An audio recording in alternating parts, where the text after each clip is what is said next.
దేవునికి స్తోత్రములు. మీ అందరికీ నా వందనములు. ఈరోజు దేవుని వాగ్దానము. ఆశీర్వాదమునకు వారసులవుటకు మీరు పిలువబడితిరి. 1 పేతురు గ్రంథం 3వ అధ్యాయం 9వ వచనం.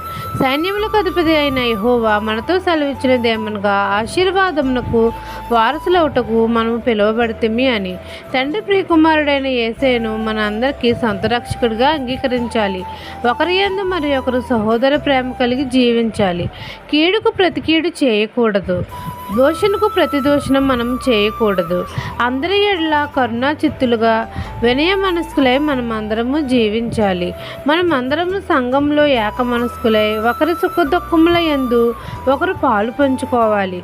అప్పుడే తండ్రి నీతిని ప్రేమించి దుర్నీతిని ద్వేషిస్తే మనల్ని తండ్రి ఆశీర్వదిస్తాడు, దీవెనలు ఇస్తాడు.